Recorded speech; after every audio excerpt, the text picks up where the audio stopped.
So we have the man in the building. Want to blow you up? Well, once again, let me give you a round of applause. There you go. Pull your mic close to you, sir. All right.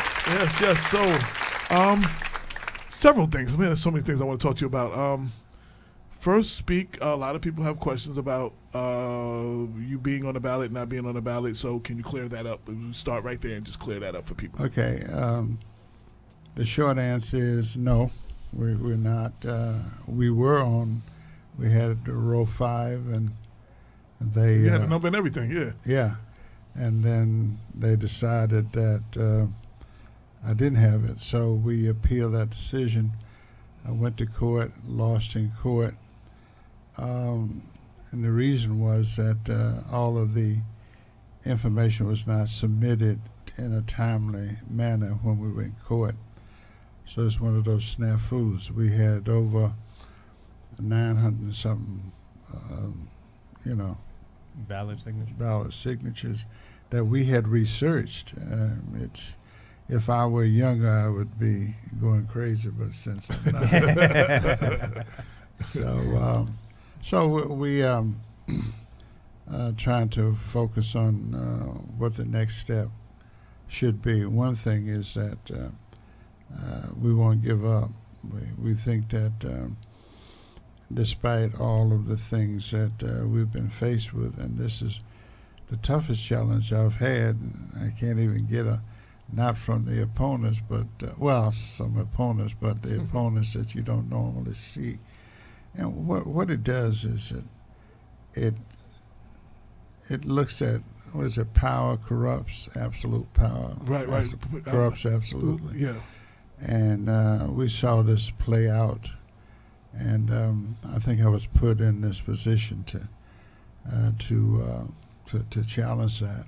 I was in the sit-ins in Greensboro, North Carolina, and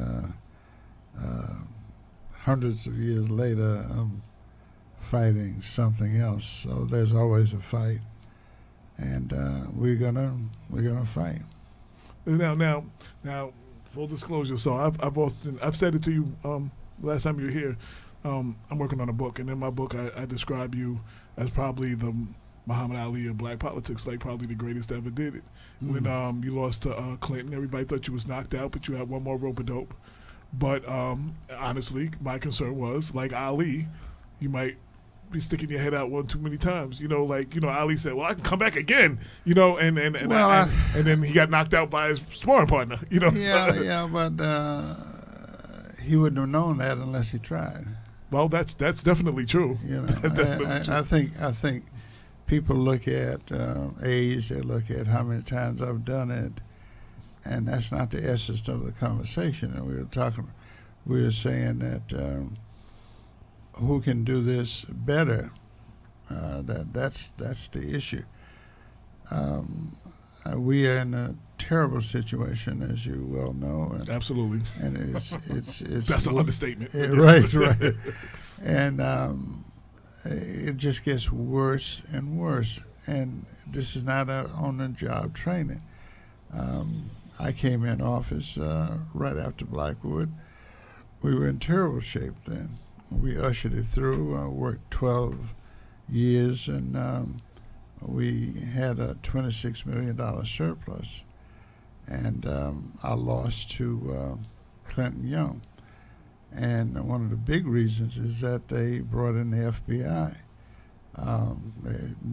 That issue in dirty politics. Clinton Young, that election, before that, people would run against each other, but after it was over, it was over. Mm-hmm. But this left a distasteful taste in my mouth, and he is back at it again. He is with Reggie and Lyndon and Clyde Isley, and they are doing something I think that should not be done. So as long as if my lips are sealed, then nobody knows about it. And the other thing is that Are you going to unseal your lips on the show today, Man Davis? Oh yeah, that's Okay, what I'm here for. all right. That's what We I'm want to here hear what this is. for. Now, see, I have an obligation. People say, "Well, you're old, you're on the stage." One thing, especially black people, I was reading some quotes. It's easier to raise a child, than to rebuild an old man. That's right. And so I believe that. I believe that we have lost, and I'm talking about black people now, not other people I don't know. But tears come to my eyes when I think about my grandparents who loved me and cared for me and set an example for me, my mother and father, and all of that. And if you look at the dilemma that we face as black folks, is that in too many cases that's missed.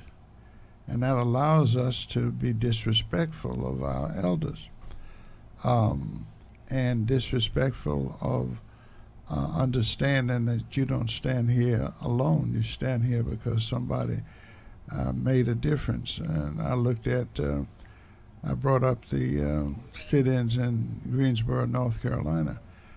I was 20 years old in my last year in college, and when it happened. But I do remember when I was 11 years old, my dad took me to a game in Charlotte, North Carolina, and they were playing, the white team was playing the Baltimore Eli Giants, a black team, and white people came out and they just wanted to see this superior black team. They made no correlation between the superior black team and black people who went to see it. So we were ushered to the bullpen area. And my dad, we talked the next day, and I was 11 years old, and I said, my dad said, Tojo, that's what he used to call me. He said, how'd you like the game? I said, I'm never going to go back again. So he looked at me quizzically, and he says, I said, I'm not an animal. I won't be treated this way. And he looked at me, and he says, son, that's why we're sending you to college. You'll live in a different world. And so that spirit is still in me. I don't look at the mayor the way a lot of people look at it. They want to bring attention to themselves or whatever. It's a tough job. But unless you realize that you are the servant leader, it's going to be about you, or you think it's about you. But if you take it seriously, and if you look at your community and you see the needs of those communities, you won't have time to run through the streets with lights blaring, run on over red lights, disrespecting people. You won't do that. And I'm afraid that people, especially in a younger generation, have not quite put this together the way they should. So when people, I would say, I'm an architect, and when I was in office, there was one other mayor in the whole United States of America was an architect. Architects sees the world differently than an average politician, and that's why we had so much success, is because we know that we try to build environments for the people. For instance, when I go down the street, I look at paper in the streets, I look at sidewalks not being kempt, I look at sidewalks that's uneven, that somebody's going to trip and fall over. I look at trees necessary for the community. I look at, I correlate all of those to see how people will feel. If you walk into a junky house, you're going to feel a certain way, but if you walk into one... Clean house, yeah. So that's the same way as your community. And you won't get that community unless you expect that you will.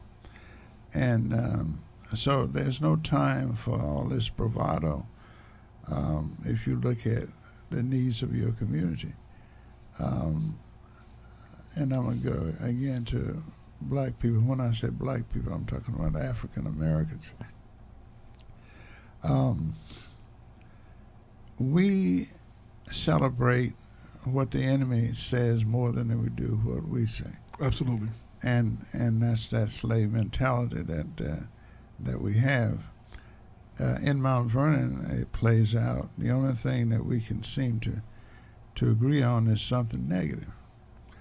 And so my voice has to be heard, because you're not going to hear it from any of the candidates that's out there. They don't understand it. They haven't put it all together.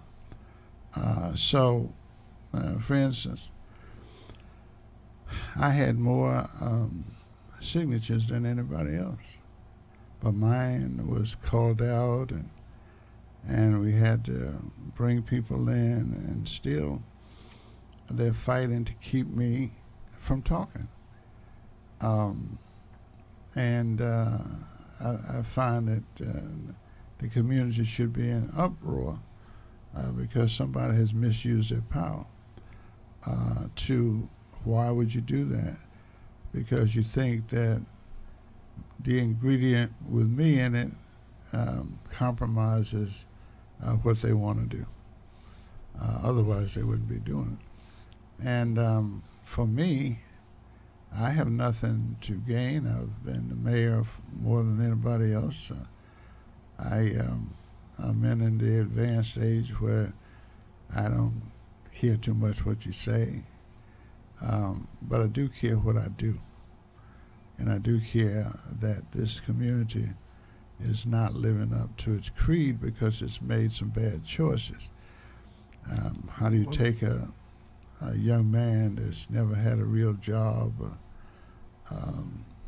and put him to run your city? So right off, you made a bad choice.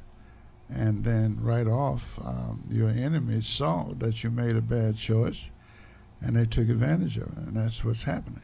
I know. And when all this stuff started to go down, I know it was part of you had to be like, "Yeah, how you like me now?" Like, Yeah. Well, like, I part of it, yeah. I mean, that's only human. Yeah. I'm saying, of all the people, I could see Ruth Thompson.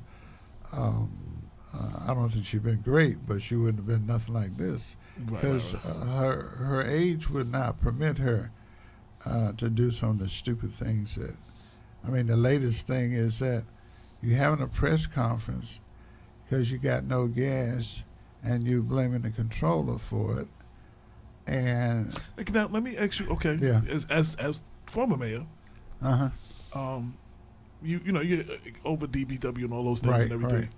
Now I'm ignorance is what you don't know, so I'm asking questions what I don't know. Mm-hmm. I know in the car you got a gas tank and it tells you when it's I know on your oil thing, on your house there's usually there's a thing. Is there no thing that tells you when you're low? Is there's no format I've never heard of this happening before, so how did y'all know when y'all were getting low on gas and you needed to order some more? I mean, what was the process before? The first thing you got to do is have the commissioner, like Thomas Sharp made me the building commissioner, and he says, nobody can tell you what to do.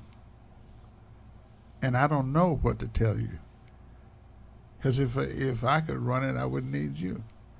So you got to go back to who's running DPW. Okay.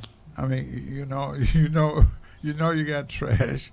You got a gas. We have our own gas out there, right? And you always check and see how much gas you got. So I don't know how you run out. Because I heard it's supposed to, once you get close to 2,000 gallons or something, you're supposed to order more, and they're now down to 400. So somebody evidently missed that. So and it goes back to relationships also. Now, from what I've been told, that the controller does not trust the mayor, and therefore she went and tried to take his name off stuff because he was writing checks, for instance. According to what I was told, he wrote a $93,000 check to, you see those red trucks? Red trucks. That He wrote on his own. He went and wrote a check for $93,000. Now, well, I have a now, problem. I have a problem with that too. If I said this earlier, and I'm sorry to interrupt you, but I've been saying this several times in the last. I see these red trucks come by. I see after they had the accident. I see the press conference that said basically that we don't have money to pay for the parts. We don't have money to pay for service. So where we got $93,000 to pay for lease trucks? Wait, we could have used that. That could have fixed some trucks, right? That could have brought the parts, right? I mean, that's just. You would think. Unless I'm not looking at this the right way, or I'm on the outside looking in, or something. I'm missing something. This is what's been told to me. This whole thing about the truck. That truck was not supposed to be on the road. And wasn't on the road before that day. Right. Okay, that's what I was told. So, somebody made the decision, put the truck out there, right? So now you got the truck out there, and you got problems with trucks. Somebody could have been killed. So now you want to cover all this stuff up, saying all the trucks are bad. I went down there, and I saw the trucks lined up, looked fine to me. And so this mayor has riled up the DPW into a frenzy where it becomes not about what really happened to cover up for the trucks, but it was somebody else's fault. Now, if you are the mayor of the city, all of this is your fault.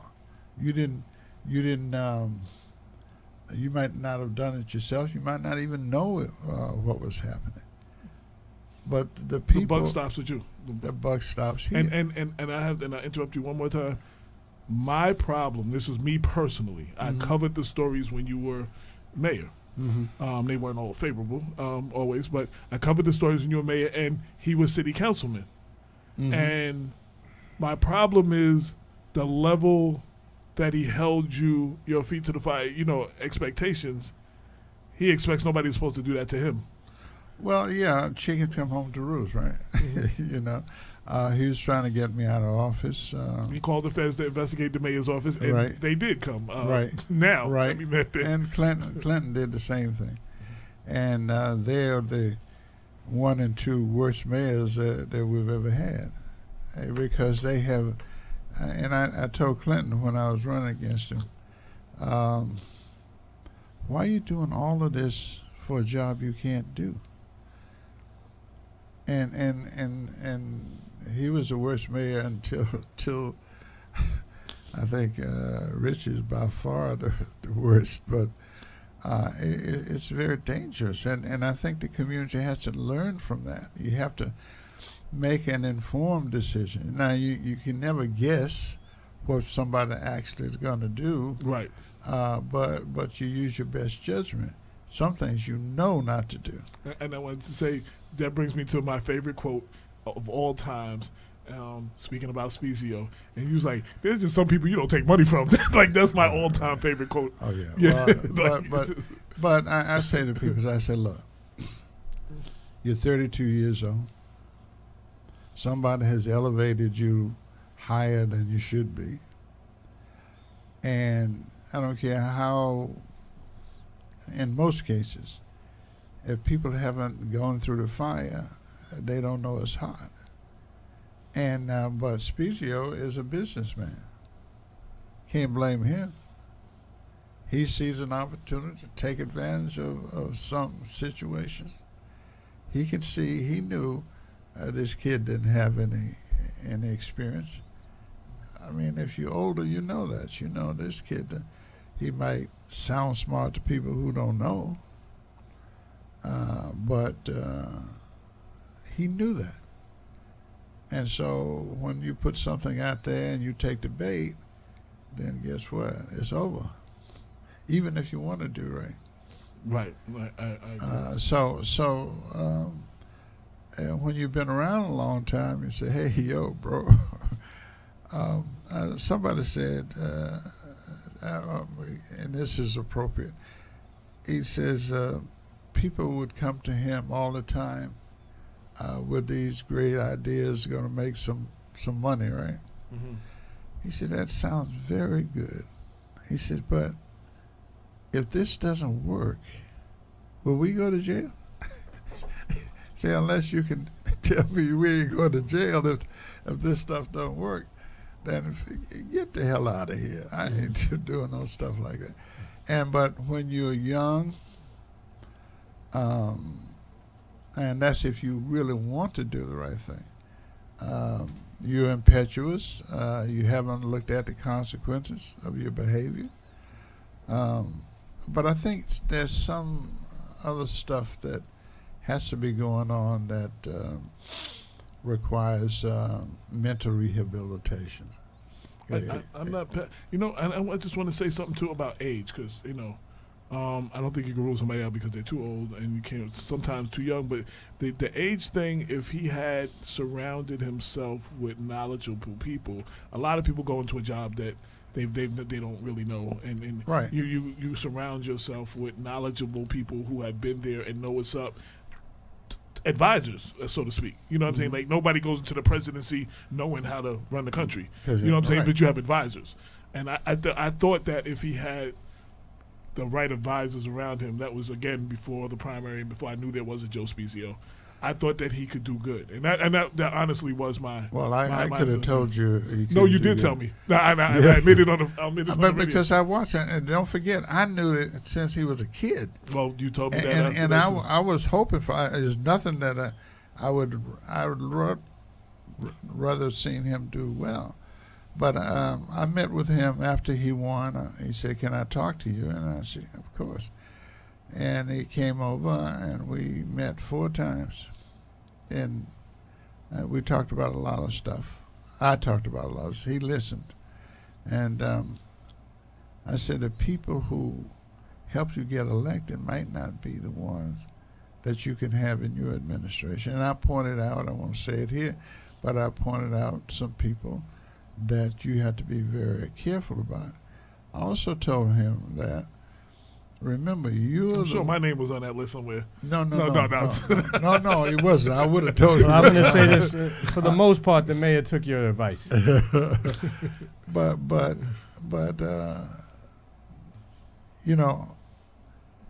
he didn't say anything. I said, and I called the names, and a couple of names. He said, "There's nothing he could do about that." I said, just remember, you're the reason that they are here. But they will be the reason that you leave if you don't do something about it. So, but the interesting thing is that he keeps doing it. I mean, I would say you get in trouble, you touch the stove and you see it's hot, you don't touch it again, right? Not him. He just keeps doing that. And the thing that hurts me high on the list is we had this African Kayla,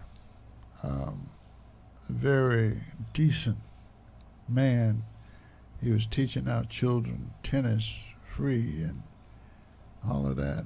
And I'm happy to have met him. And he was celebrated by the United Tennis Federation.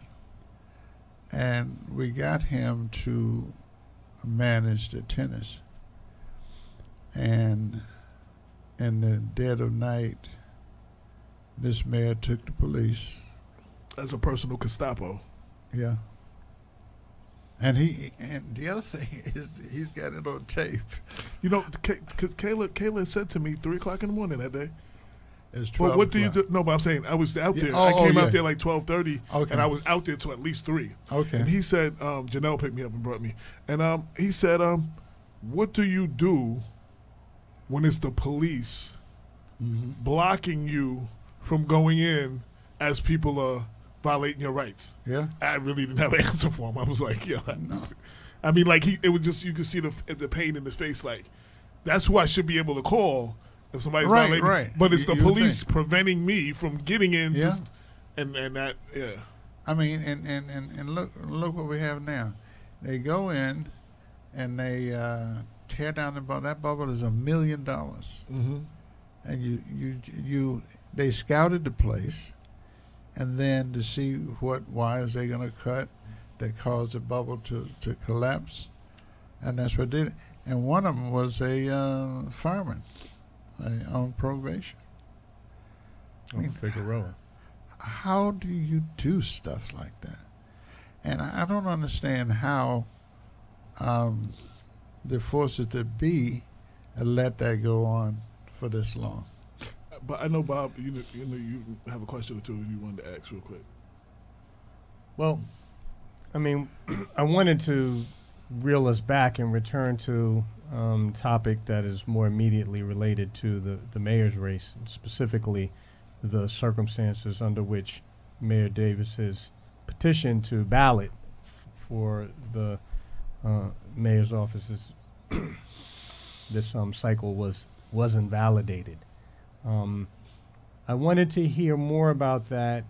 There are a whole nest of issues that are involved. Perhaps just the first and foremost issue raises how a petition that has nearly 3,000 signatures is invalidated, and whether or not it was anti-democratic, and whether the invalidation of the signatures was actually was fair. I'll start with the first one. No, it was not fair. But let's set this stage. You got Clinton Young, who was the objector, and you have Clinton's sister who works at the board of elections, and Mary's also the treasurer of the local Democratic Party. Now, I think doesn't require a lot of imagination. And then Reggie is supporting Clyde Isley. And he's the Mount Vernon City Chair, the Westchester County Chair, and the Westchester County Board of Election. Right. Democratic Commission. Right. The Democratic Commission, yeah. So he has all of this power in his hand to do good or to do not so good. And my petitions were singled out, and I hired an expert in this, and we found that there were a lot of people that they had said was not registered. They were actually registered. Now, why did the judge rule against me? Well, we had legal representation. They were going after Larry McDowell's signatures because they said that his signature was not his signature. So he was put on the stand and he swore that this is his signature.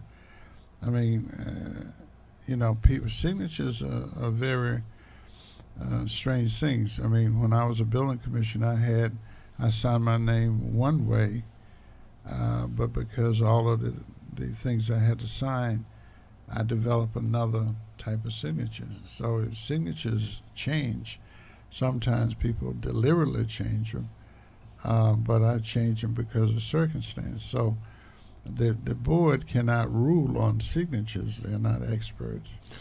Just real quick, we had a White Plains young lady running for city council in White Plains, Catherine Bresler, and she did this on Facebook. She showed, covering information, but she showed the signature on her driver's license, and when she first signed her card, and 20 years later, what it looks like now. Right. She's like, don't even look like the same person, does right. it? Yeah, right. she posted them up Facebook, side by side. Yeah, and so she's ironically, she's having problems fighting this to get on the ballot right now too. Oh yeah, signatures. That has nothing to do with anything, but ironically, I just tell you. Well, there's a similarity, and there were a lot of signatures that McDowell signed. So they went after that. They figured if they can knock those off, they knock me off. So we went up to the board and spent about maybe a couple of weeks up there, just going through the buff cards and all that. So we had the goods. So what happened? The lawyer put too much emphasis on McDowell's signatures, and he had about 800 or so that they researched and found that the board said were not registered, but in fact the buff cards showed they had been registered. So we lost a case that we should not have lost, because down in the Supreme Court, those signatures and that information was not submitted. And so when we went to have it appealed, that followed into the appeal and say you didn't put it in. Oh, you couldn't. And You so couldn't. It wasn't an appealable issue. right. Mm-hmm. That's what they ruled. So here we are. And so why would I want to do this? Some people say, oh, give somebody else a chance. I want to smack people when they say that. You give people chances. He said, I said that. I'm saying, I'm messing with you. saying this is nowhere in the world. I mean, they have, of course, dictators who served a long time, but I think we need to start to make some sense out of the nonsense.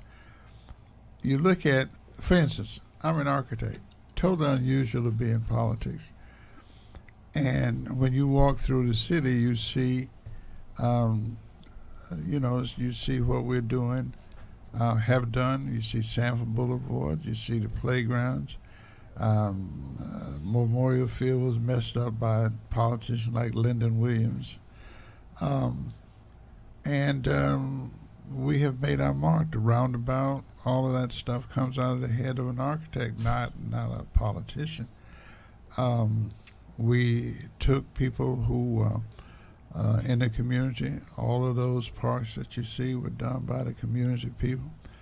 Took the YMCA, bought the YMCA, had the community people do a fantastic job. We were about 70% done when I left office. And so what did they do?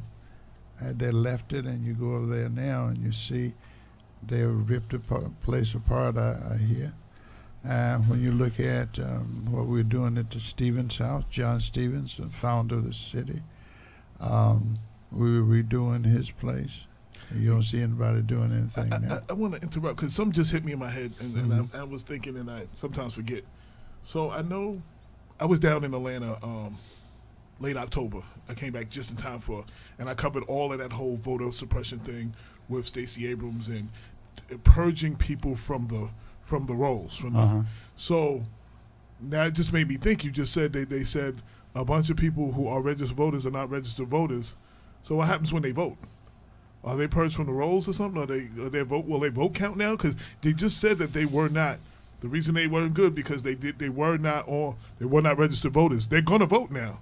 No, they are registered voters.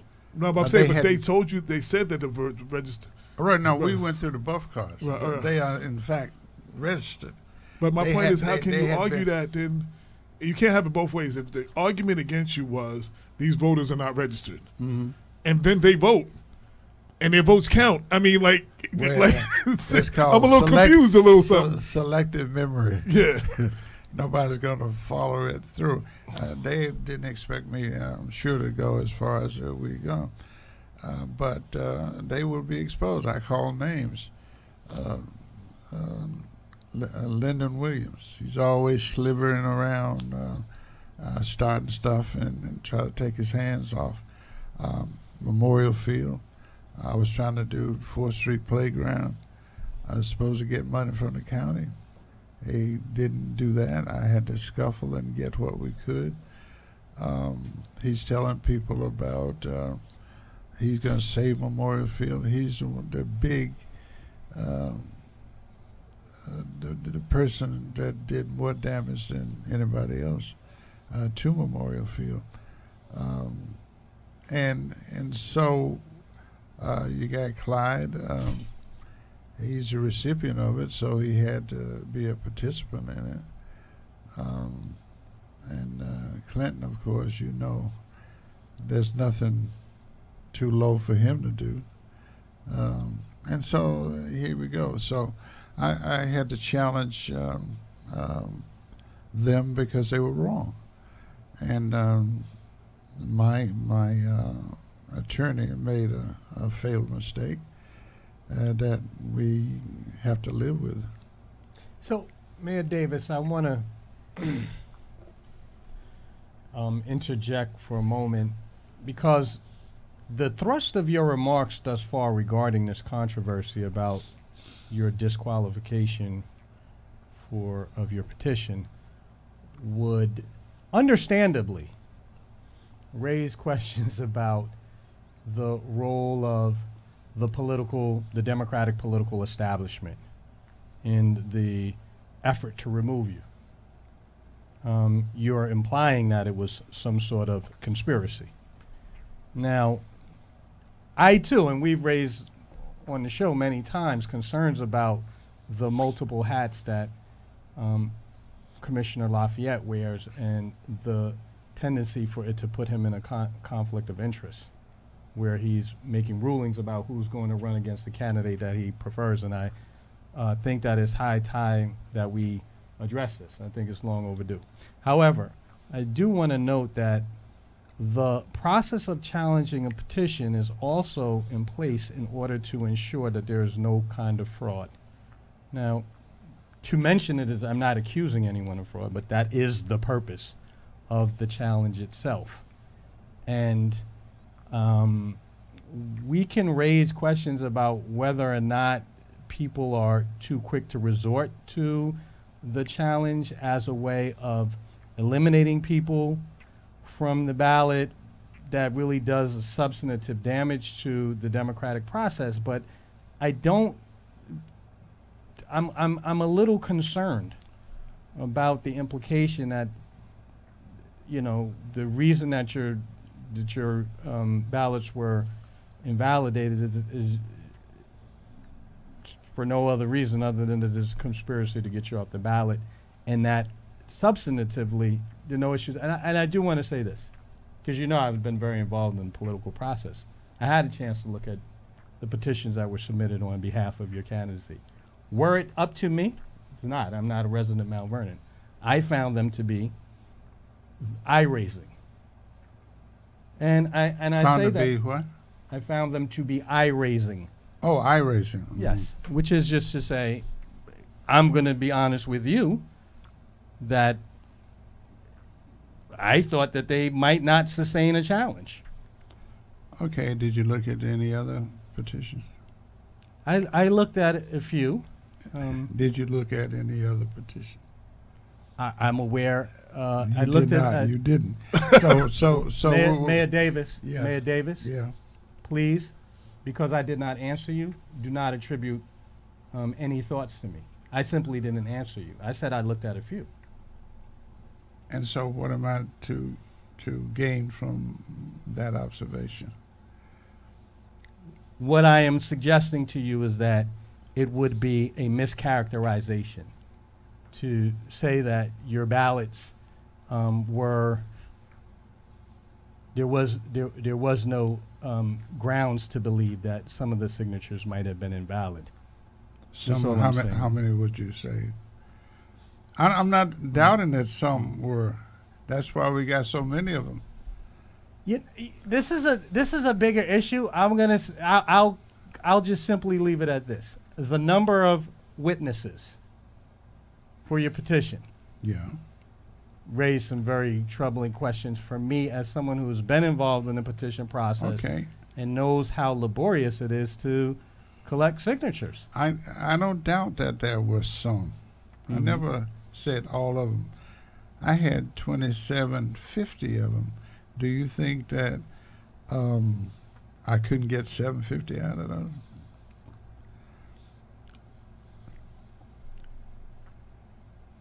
I didn't look, so I'm waiting for it. No,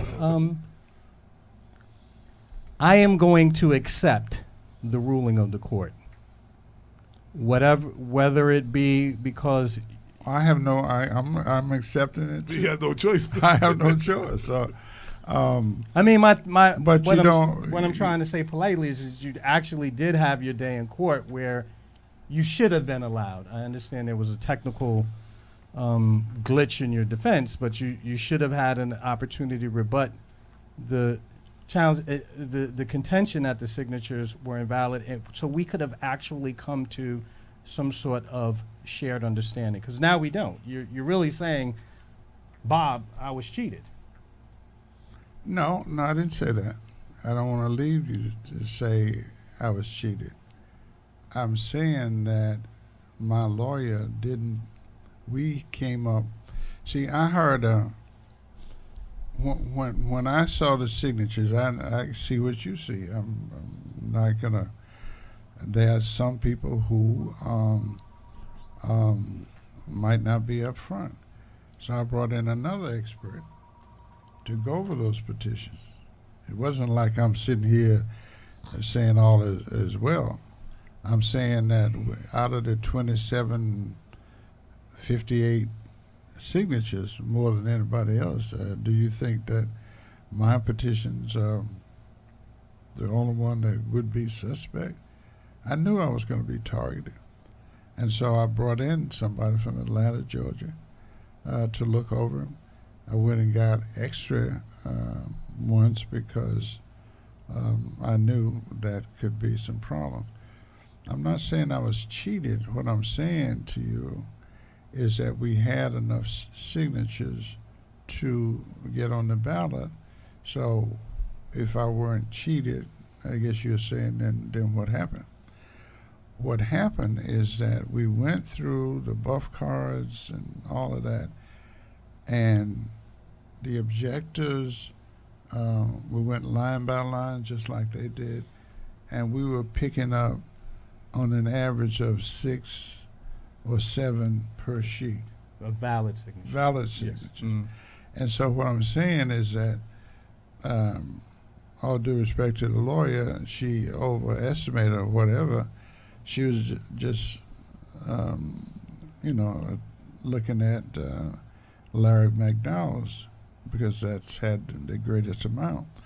But we picked up about 800 or 900 that the board said wasn't registered, and they were. We had the buff cards. Right. So there was no nothing to deny that. So I'm saying that we made a terrible, a legal error. Mm-hmm. I'm not saying I was cheated. I never said that. Well, he said it was targeted. That's not targeted was the word he used. Not Okay. cheated, Yes, not cheated. I stand corrected, Yeah. Mayor Davis. I'm not saying I'm coming up here cheating and saying people stole from me. No, I'm not saying that at all. We made a error that cost us being put on a petition. But even after that, I would say that we were targeted. But that's fine. I expected to be targeted. But at the end of the day, how does it affect the city? How does that affect the city? Now that's where I wanted to go too. Yeah. Now we've gone through the process. For whatever the reason is, the answer is you're not on the ballot. You ran because you felt that you were the best person to lead the city forward or whatever. Right. Now that you do not have the privilege, I guess, to be, one of the candidates, right? That out of the candidates, I mean, it's one of those now. It's not you, and we prefer it to be you. Of course, that's what you want. But now, out of the rest of the candidates, is there anybody that you see that is possible could be good to run the city or? To be good? No, not to be good. Very clearly not that. I don't know if you support anybody or you just want to. Is there anybody that you think? I see what you're driving. First of all, I'm examining. There are a couple of steps that if I want to take them, and I have to decide whether I'm going to take them. I have been all of the candidates want to talk to me, I'm sure. with the exception of Delia Farquharson. I haven't heard from her. I used to. She don't need you for her writing campaign. She got that by herself. Yeah. She going with that too. See, Delia, bless her heart, has been on the council less than 2 years. And it's something about being mayor that really, I don't know, transforms people in their head. It's a hell of a job if you do it right. We have some serious institutional problems. Some of us forced upon us. For instance, there was a young lady that was in the lobby of Garrett Pretlow's office, and she had a carriage and a baby, 2 babies. And we got to talking. Very attractive young lady. She's about 34 or 5. She's from Connecticut. She's had 10 kids. And I'm saying, how did you get down here? And so that's fine, but if you don't have the infrastructure or nobody's putting money into helping the city, it's going to be a problem. It's going to be educational problems. It's going to be, socioeconomic. The city cannot take it. If you look at, but the big gorilla in the conversation is the schools. Well, let me ask you the same question in a reverse way. Is there any candidates that you see definitely cannot, that you can definitely not see be made? That you couldn't see. Well, I couldn't see Delia being mayor. I think Sean is now. All of these are bright people. Don't get me wrong. Mm-hmm. I mean, I'm sure they're very bright at what they do. But this is not what they ought to be doing with their time for the good of the city. I think you have to look at not how many organizations you've been in. What did you do when you had an opportunity to do something? For instance, I was going to support Clyde Isley. And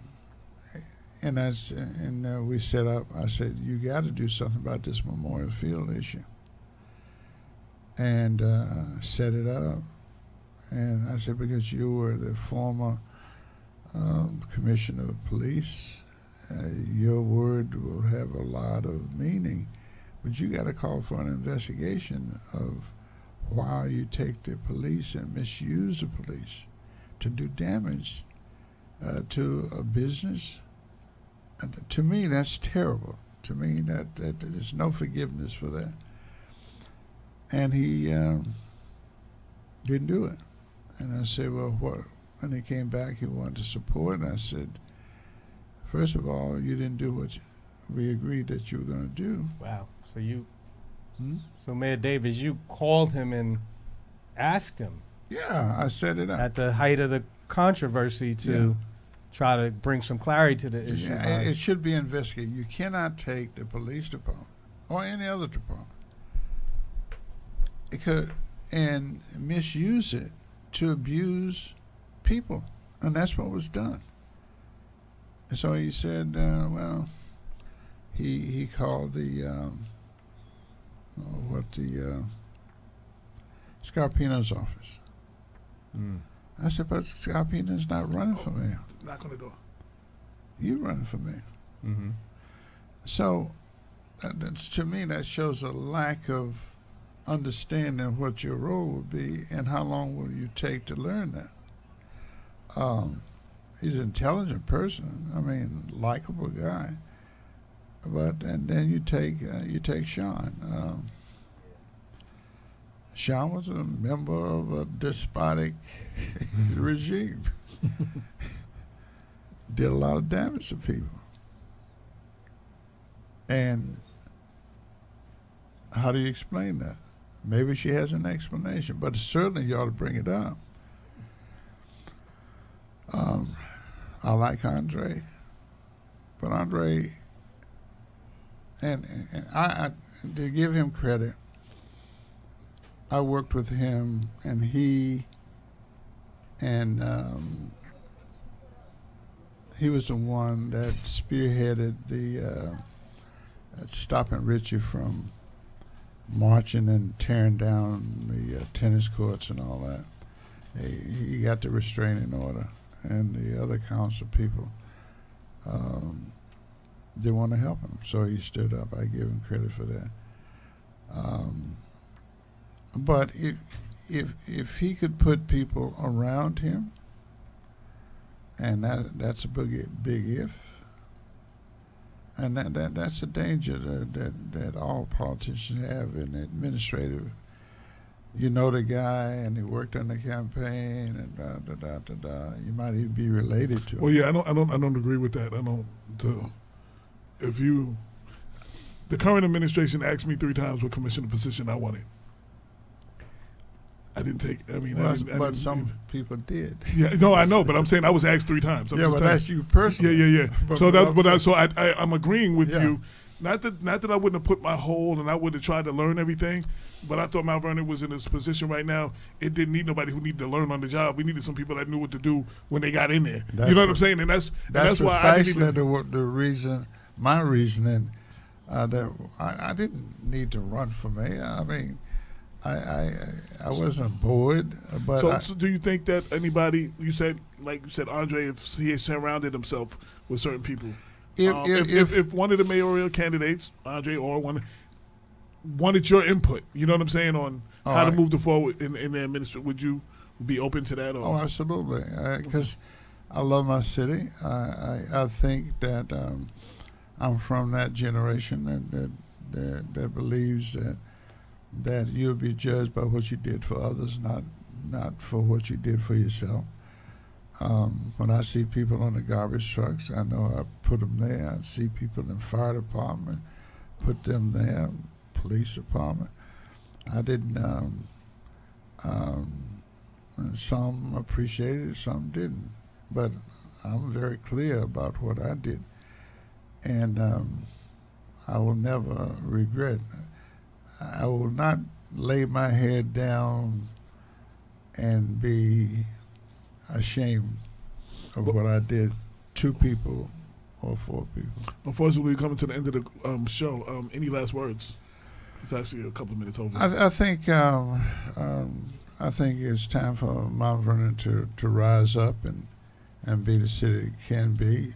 But in order to do that, we have to have for our city greater expectations. I agree. And if we don't have greater expectations, you'll be presented with people who will accommodate you and won't give you anything because you didn't ask for anything. I would like to do the hotel. And this is from the thing I'm different from other people. I'm an architect. I want to do that hotel. I want to develop that whole area. Eventually, I'd like to tear down most of 4th Avenue and start again. I'd like to take the big development that's been stalled for the last 10 years up on 3rd Street and 4th Avenue and 5th Avenue. I want to see that immediately done. I want to restore the building department, planning department back, because if you don't have those departments, you can't do development. I would like to go into the communities from time to time and just see how people are feeling. And I would like to especially be attracted to my efforts with younger folks, preparing other folks. Well, let me just say before I left, somebody said old school. I don't know why you call himself old school. Anthony. Especially, that don't make any sense. Shout out to Anthony Mitchell. Yeah, right. Yeah. I was saying, he said, well, he's done a lot of things, but my big complaint, he didn't put nobody to follow him. Oh, on the I actually criticized you for that too. Actually, in 2015, But I that did. means you don't understand the history. Who you think put Clinton on his ticket when I ran? No, those are the answers you gave me. Yeah. You told me. I put Clinton, and you said Richie too. Baby boy, I put him on my ticket. I was so wait, what do you want me to do? No, those were the answers you gave me because I definitely was a critique of mine to you. I would love to. Listen, nothing better than to put a young. I mean, I'm turned on with that stuff, but they failed me. I didn't fail them. They failed me. Came back and tried to kill me. Both of them tried to kill me. Clinton brought in the FBI, and this kid, he went to all kind of stuff. They were like on steroids against me. I am unaware of what transpired with Mayor Clinton, former Mayor Clinton, but I have to tell you, Mayor Davis, I was deeply disappointed and troubled by the decision of Mayor Thomas and, to be frank, County Legislator Lyndon Williams to take you to Lyndon court, Williams is slick. to take you to court over the Memorial Field issue because, as part of our democratic traditions, we do not seek to punish opponents who we defeated in a previous victory, and it seemed like to me that was a disregard of that fundamental rule, and I found it to be very troubling. And it also seemed to me like it was more likely to alienate you from Richard at a time when he really needed your assistance in making the transition. Oh, I gotta end it there. We're already 5 minutes over. All right. Yeah. So we don't have no commercials over here like VOX. Check us out tomorrow on WVOX, the Black Westchester Power Hour, 11 a.m. to 12 noon. Thank you for everybody for tuning in. These interviews will go up tonight or tomorrow morning on Black Westchester, so I'll share them, everything. And one last, the thing about commenting on what you just said, never in my time have I seen, both on the national level and a local level, someone who can play can play the victor and the victim part as much as the current mayor of Mount Vernon and the president of the United States. With that said, thank you all for tuning in. Thank you, man. You could be doing anything else. Thank you. You could be doing anything else right now, but you decided to ride with us, and we greatly appreciate it. This is Black Westchester Presents, the People Before Politics radio show, every Sunday, 6 to 8 on InTheMixRadio.com, giving you that real talk for the community since 2014. Peace. 22 million black victims of Americanism are waking up, and they're gaining a new political consciousness, becoming politically mature. And as they develop this political maturity, they're able to see the recent trends in these political elections. Any minority that has a block of votes that stick together is in a strategic position. Either way you go, that's who gets it. You're in a position to determine who go to the White House and who stay in the doghouse. You're the one who has that power. You and I have never seen democracy. All we've seen is hypocrisy.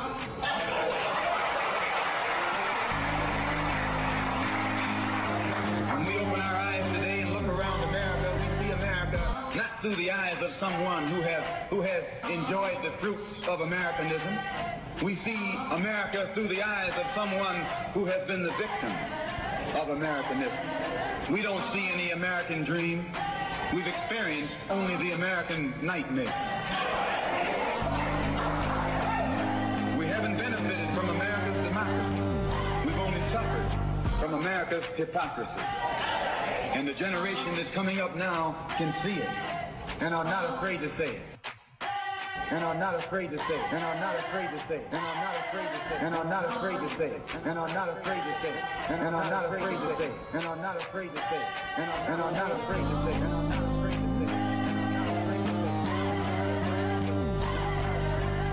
And are not afraid to say it.